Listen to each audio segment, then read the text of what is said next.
আসসালামু আলাইকুম দর্শক। আজকে আমরা একটা স্বাস্থ্য বিষয় নিয়ে আলোচনা করব। সেটা হলো কোভিড-19। আপনারা সবাই জানেন, চীনে এই কোভিড-19 অর্থাৎ 2019 সালে ডিসেম্বরে চীনে প্রথম কোভিড-19 শুরু হয়। এরপরে সারা বিশ্বে ছড়িয়ে পড়ে। আপনারা সবাই জানেন, এই বিষয় নিয়ে আলোচনা করব। তো যাই হোক, বিষয়টা হলো আমাদের দেশে এখন এটা অনেকে একটা রোগে ভুগছেন, এই কোভিড-19 টিকার ব্যাপারে। এই টিকা নিয়ে কিছু আলোচনা করব। তো আমাদের দেশে টিকাটা মূলত আসে 2021 সালে জানুয়ারি মাসে অ্যাস্ট্রাজেনিকার, অক্সফোর্ডের। তারপরে এইটা প্রথমে দেওয়া শুরু হয় 2021 সালের জানুয়ারি থেকে, অ্যাস্ট্রাজেনিকার, অক্সফোর্ডের। তো এই টিকা ম্যাক্স মিনিমাম বেশিরভাগ লোক 3টা মিনিমাম দেওয়া হয়েছে, অর্থাৎ সেই সময় সরকার নিয়ম করে যে মিনিমাম 3টা টিকা দিতে হবে। তো পর্যায়ক্রমে 3টা টিকা অধিকাংশ লোক দেয়। পরবর্তীতে বায়োটেক, অর্থাৎ ফাইজারের বায়োটেক বলে একটা টিকাও আসে অ্যাস্ট্রাজেনিকা শর্ট পড়ার কারণে। তো যাই হোক, সেটা বিষয় না। বিষয়টা হলো যে এই যে টিকা দেওয়া হয়েছিল, টিকা দেওয়ার যে কুফল, তখন আমরা বুঝতে পারিনি। সেই সময় টিকা না দিলে এমন একটা ব্যবস্থা চালু হলো, এমন একটা সরকার ভয় দেখালো যে ট্রেনে বাসে উঠতে পারবে না, কোনো জায়গায় যাওয়া যাবে না, কোনো প্রতিষ্ঠানে ঢোকা যাবে না, এরকম একটা ভয় দেখানো হলো। এই জন্য মানুষ টিকা নিতে বাধ্য হলো। এবং বিদেশে ভ্রমণের বিষয়ে তো তখন একেবারে কড়াকড়ি নির্দেশ জারি হলো। ফলে যারা বিদেশ যাত্রী, তাদের টিকা ছাড়া কোনো উপায় ছিল না। ফলে টিকা তখন অনেকে দিয়ে দিয়েছে মিনিমাম 3টা। তো অ্যাস্ট্রাজেনিকায় বেশি দেওয়া হয়েছে প্রথম দিকে, তারপরে ফাইজারের বায়োটেক টিকাও দেওয়া হয়েছে 3টা। অনেকে যাদের 60+, কিছু কিছু ব্যক্তি 4টে টিকাও নিয়েছে। তো যাই হোক, মূল বিষয় হলো যে টিকা দেওয়ার পরে যে প্রতিক্রিয়া, তখন আমরা বুঝতে পারিনি, কিন্তু এখন এর হাড়ে হাড়ে আর কুফল আমরা টের পাচ্ছি। যেমন সেটা হচ্ছে, টিকাটা দেওয়া শেষ হয় 2022 সালের শেষের দিকেই টিকা দেওয়া শেষ হয়ে যায়। অর্থাৎ 23 সাল থেকে এর কুফল শুরু হয়ে যায়।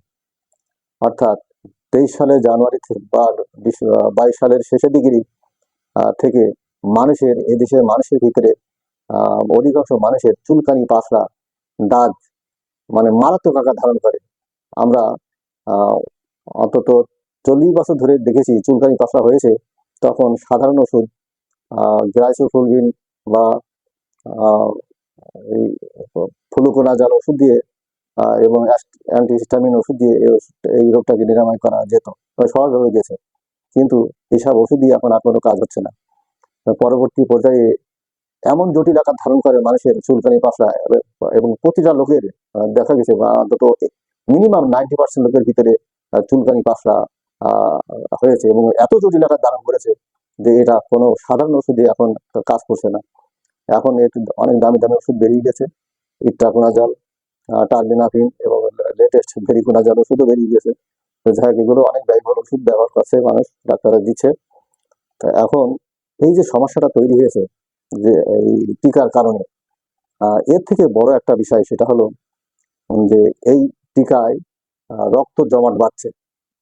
অর্থাৎ চুলকানি, পাতলা তো এক ধরনের হয়েছে, সাথে রক্ত জমাট বাঁধছে অনেকের স্ট্রোক হয়েছে, এবং বেশিরভাগ হার্ট স্ট্রোক হচ্ছে। দেখবেন যে এখন বেশিরভাগ লোক হার্ট স্ট্রোকে অনেকে মারা যাচ্ছে, বা হার্ট স্ট্রোকে রুগী আর ইয়েতে ভুগছে, হার্টের রুগীতে ভুগছে, অনেকে হার্টের সমস্যায় ভুগছে। আপনি যে দেখবেন যে হার্টের ডাক্তার বা কোনো হার্টের ক্লিনিকে প্রচুর পরিমাণে ভিড়। উদাহরণ হিসেবে বলতে পারি ঢাকার মিরপুরে হার্ট ফাউন্ডেশনে, সেখানে গেলে মনে হয় যেন বাংলাদেশের সব হার্টের রোগী। তো এখন এই যে রোগটা, কিন্তু এই 2000 সালের আগে কিন্তু এত হার্টের রোগী দেশে ছিল না। এবং এই রোগটা বেশিরভাগ দেখা গেছে যে 30 থেকে 60 পর্যন্ত বয়সীদের বেশি এই রোগটা ধারণ করছে, বেশি প্রাদুর্ভাব দেখা যাচ্ছে। তো হার্টের সমস্যাটা বেশি দেখা যাচ্ছে, অনেকে হার্ট স্ট্রোক করে মারা গেছে। বেশিরভাগ লোক এখন যারা কিছু আগে থেকে সচেতন হয়েছে বা টের পেয়েছে, তারা হার্টের চিকিৎসা নিচ্ছে, অনেকে রিং করিয়েছে, কেউ বাইপাস করিয়েছে। তো এই ব্যাপারে খুবই, এই যে টিকার ব্যাপারটা, এই টিকার ব্যাপারটা তখন সরকার বা বিশ্ব স্বাস্থ্য সংস্থা এর কুফল সম্পর্কে মানুষকে জানায়নি। অর্থাৎ এর পরবর্তীতে কি কুফল হতে পারে সেটা ওই সময় জানায়নি।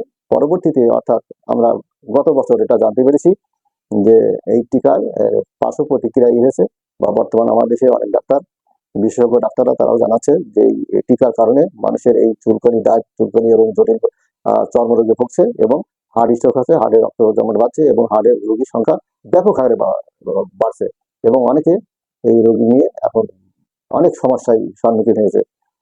এখন তো এই হার্টের যেসব আহ, ইয়ে আপনার হসপিটাল আছে, হার্টের যেসব হসপিটাল আছে, সেই সব হসপিটাল ঘুরে গেলেই দেখা যাবে যে প্রচুর পরিমাণে হার্টের রোগী ওখানে ভিড় করছে।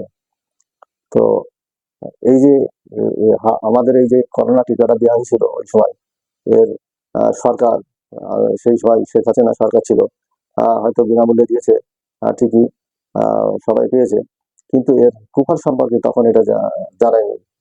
এই কুফল সম্পর্কে তখন মানুষকে ধারণা দেয়নি। বিশ্ব সংস্থাও, স্বাস্থ্য সংস্থাও এই তখন এর কুফল সম্পর্কে তখন জানায়নি, কিন্তু পরবর্তীতে জানিয়েছে। আজকে এই যে বাংলাদেশে বা বিশ্বে, আমি বলবো বাংলাদেশের মানুষ বেশি এর সমস্যা ভোগ করছে, বিশেষ করে চুলকানি, পাঁচটা এবং হার্টের সমস্যা। এই এর মূল কারণ হচ্ছে এই, অনেকে জানেন না কেন আমাদের চুলকানি, পাতলা হচ্ছে এবং হার্টের সমস্যা কেন এত হচ্ছে, অনেকে বুঝতেই পারছে না। কিন্তু মূল কারণটা হচ্ছে এই টিকার কারণে, করোনা টিকার কারণে, কোভিড-19 টিকার কারণে। এই টিকার কারণে এত চুলকানি, পাতলা, দাঁত এবং জটিল চর্মরোগ এবং হার্ট ব্লক হয়ে যাচ্ছে, এবং হার্টে রোগী এখন বাংলাদেশে মানে প্রচুর পরিমাণে হার্টের রোগী দেখা যাচ্ছে, এবং অনেকে হার্ট ইচ্ছে করে মারা গেছে, অনেকে হার্টে রিং করিয়েছে, বাইপাস করেছে। তো যাই এখানে এ ব্যাপারে আমরা অনেকটা সচেতন থাকতে হবে। যারা এই টিকা নিয়েছেন, প্রায় লোকই নিয়েছেন, তাদেরকে বলবো যে আপনারা হার্টে কোনো ব্যথা ট্যাথা হলে অবশ্যই একজন কার্ডিওলজিস্টের শরণাপন্ন হবেন, হার্ট বিশেষজ্ঞ শরণাপন্ন হবেন। এটা আগে থেকে সচেতন থাকবেন। এই এবং চুলকুনি পাশার ব্যাপারেও বলি, অনেক বিশেষজ্ঞ ডাক্তার চিকিৎসা দিচ্ছেন এ ব্যাপারে, নর্মাল ওষুধই কোনো কাজ হচ্ছে না। তো হাড়ের ব্যাপারটা বেশি বলবো, আপনারা যাদের হাড়ের সমস্যা, হাড়ে বুকের ব্যথা হচ্ছে, অনেকে গ্যাসের ব্যথা মনে করে ওষুধ খাচ্ছেন, তা একটু আপনারা হার্ট বিশেষজ্ঞর কাছে যে চিকিৎসা হবে নেবেন, এই আশা করি। তো সবাই ভালো থাকবেন। আমার চ্যানেল টকবাং নিউজ আপনারা সবাই দেখবেন, শেয়ার করবেন এবং কমেন্টস করবেন। সবাই ভালো থাকুন। আসসালামু আলাইকুম। Thanks for watching this video. Please subscribe my channel and press the bell icon.